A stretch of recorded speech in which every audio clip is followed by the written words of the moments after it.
Buenos días con todos. Bueno, después de las pláticas de biológicos y de su eficacia, les tengo que contar que básicamente yo soy cirujano artroscópico y que me gusta operar más que colocar pues cualquier tipo de biológicos. Sin embargo, ya con la experiencia que hemos ganado en el centro, tenemos a Paul Terán, que es nuestro encargado de medicina deportiva y de biológicos, el mismo que nos ha abierto un poco la mente con respecto a la utilización de biológicos en algunas patologías de hombro. Bien, aquí voy a presentar dos casos clínicos. El primero de 60 años de edad, sin antecedentes de importancia, dolor de hombro derecho de 6 meses de evolución y se establece como un dolor crónico de hombro. Tiene arcos de movilidad completos, excepto limitación de la flexión y abducción del hombro, es decir, tenemos limitación funcional para elevar y flexionar el hombro. Tenemos Hawkins, signos de pinzamiento positivos, pinzamiento subacromial, y tenemos también signos de deficiencia del supraespinoso como Hobbit Drop Arm. Esta es la imagen de resonancia magnética de este paciente en la que podemos ver evidentemente una ruptura total del manguito rotador al nivel del supraespinoso. Y el siguiente caso, un paciente de 35 años de edad, un poco más joven, sin antecedentes de importancia, con el dolor de un hombro izquierdo de 9 meses de evolución, también dolor crónico de hombro, con arcos de movilidad completos, sin embargo, con dolor, a diferencia del anterior paciente. Este paciente tiene movilidad completa, tiene limitación de flexión y abducción, fuerza conservada en flexión y rotación interna y externa, y también extensión conservada. Tenemos también signos de pinzamiento subacromial, Neary Hawkins, y tenemos Hobb y Drop Arm positivo el primero y el segundo negativo. Es decir, tenemos una potencia muscular un poco mejor que el paciente anterior, por supuesto, porque en la imagen vemos las siguientes secuencias en la que podemos evidenciar una lesión parcial del lado articular del tendón del supraespinoso. Bien, el dolor crónico de hombro, para hablar de definición rápida, es común entre los 40 y 60 años de edad, tradicionalmente secundario a tendinitis, tendinosis de manguito rotador, lesiones condrales, artropatía de manguito rotador. Y estos estudios histológicos, los estudios histológicos nos señalan que sobre todo se debe a dos tipos de patologías: ruptura de manguito rotador en la mayoría de pacientes y artrosis glenohumeral cuando tenemos dolor crónico. El dolor se puede clasificar, como sabemos, nociceptivo, neuropático, mixto. Lamentablemente en el dolor crónico tenemos una mezcla de algunas de estas vías. Cuando debemos tratar el dolor en pacientes con esta patología crónica, debemos tratar el dolor precisamente en función del mecanismo del dolor, si es que es de tipo nociceptivo inflamatorio, es decir, si tiene un origen orgánico de daño, si es que además tiene un componente neuropático, si es que el dolor es de tipo mixto. Clasificando el dolor de esta manera, pues podemos atacarlo por las vías que necesita ser atacado. La cronificación del dolor, ¿qué es? Precisamente es cuando el dolor se convierte en una enfermedad adicional a la patología de base. Hay una sensibilización central, es decir, además que el paciente tiene una patología de base, como en este caso patologías del manguito rotador, el paciente además tiene alteración en la conducción de vías ascendentes y vías descendentes en todos los neurotransmisores y por tanto se considera ya como una enfermedad aparte. Por tanto, este dolor crónico debe tratarse como una entidad distinta a la patología de base.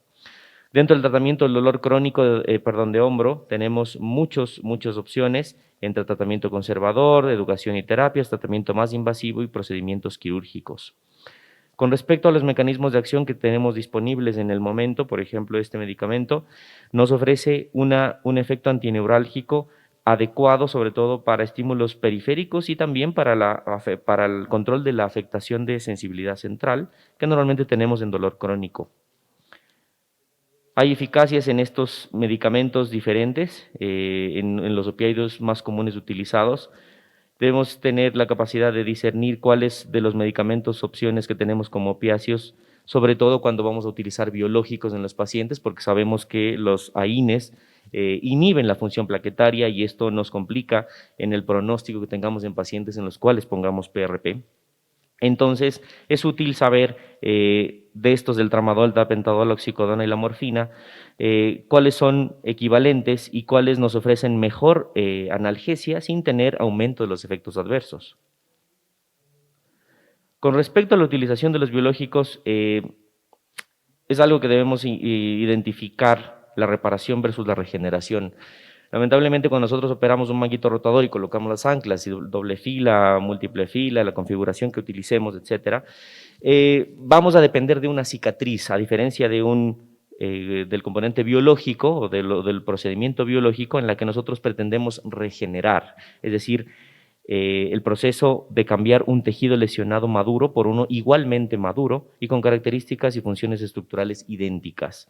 Lo que no pasa con la reparación, dependemos básicamente de la cicatrización. Los principios biológicos son muy importantes en las ciencias básicas, principalmente cuando nosotros sabemos los mecanismos que determinan las respuestas tisulares. No voy a entrar en estas ciencias básicas por cuestiones de tiempo. Sin embargo, debemos saber que el plasma rico en plaquetas incide sobre todos estos vehículos o factores que van a incidir o van a promover la regeneración del tejido. Tenemos evidencia en ciencias básicas sobre el tratamiento de PRP en muchas tendinopatías, rotuliana, aquiliana, epicondilopatía lateral, como había presentado Iván, fasciopatía plantar, tendinopatías degenerativas, etcétera, porque favorece la proliferación y diferenciación de tenocitos. De nuevo, regeneramos versus no reparamos. Había puesto este slide de Paul, en el que debemos ser capaces también de determinar si es que son eficaces o no los biológicos. Y tenemos mucha literatura que puede defender o atacar estos procedimientos biológicos, pero debemos ser muy críticos en la heterogeneidad que se presenta en estos estudios y no podemos negarnos a aceptar que el procedimiento biológico pueda tener su eficacia, como vamos a ver.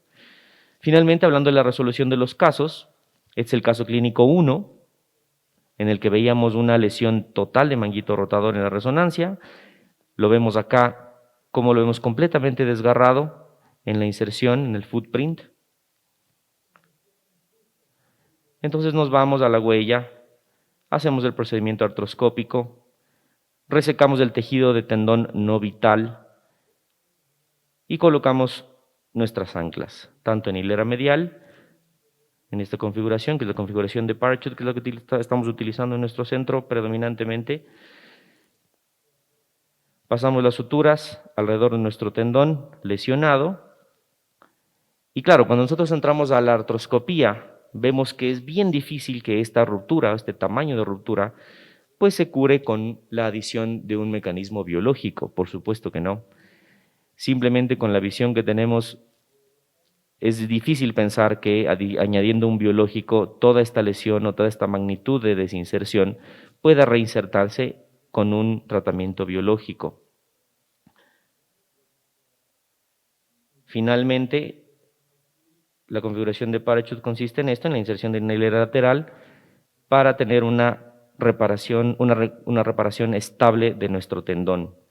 Sin embargo, el otro caso, optamos por una infiltración con PRP ecoguiada, como habían visto en la resonancia previa, tenemos una lesión de más del 50% de tipo bursal,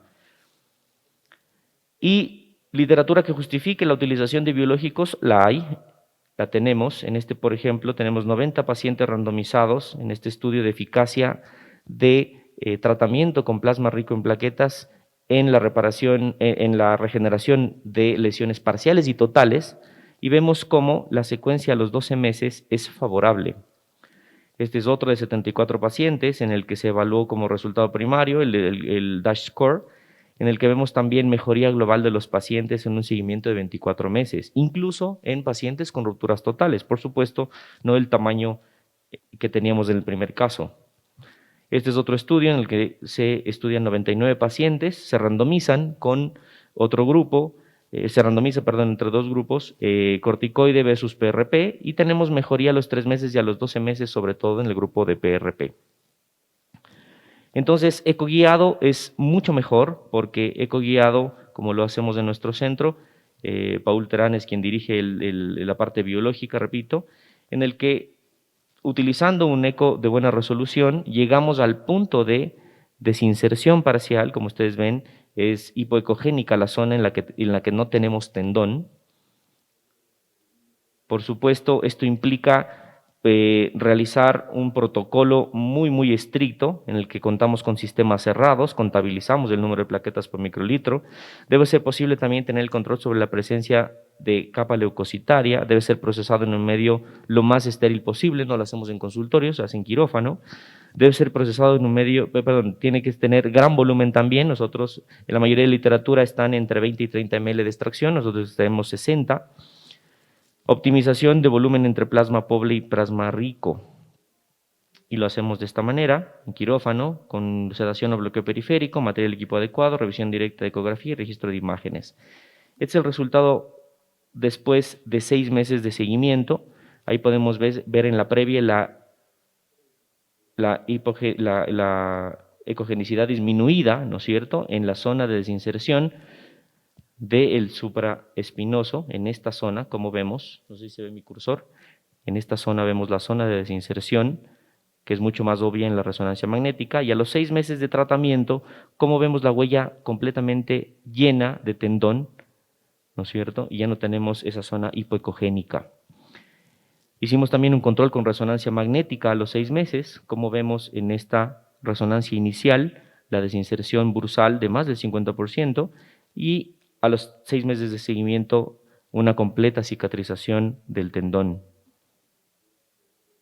Aquí lo podemos ver más de cerca, como vemos el footprint completamente lleno de tendón. Para llevar a casa los tratamientos biológicos son una alternativa con buena selección de pacientes, tiene evidencia que justifica su uso. No utilizar AINE simultáneamente, para eso tenemos opciones opiáceos principalmente, mientras el paciente pues remite su dolor y se maneja en el postprocedimiento. También se deben respetar las indicaciones quirúrgicas, no podemos curar todos los tendones lesionados con biológicos, no todos los pacientes por tanto se operan, pero tampoco todos los pacientes se curan con PRP. Gracias.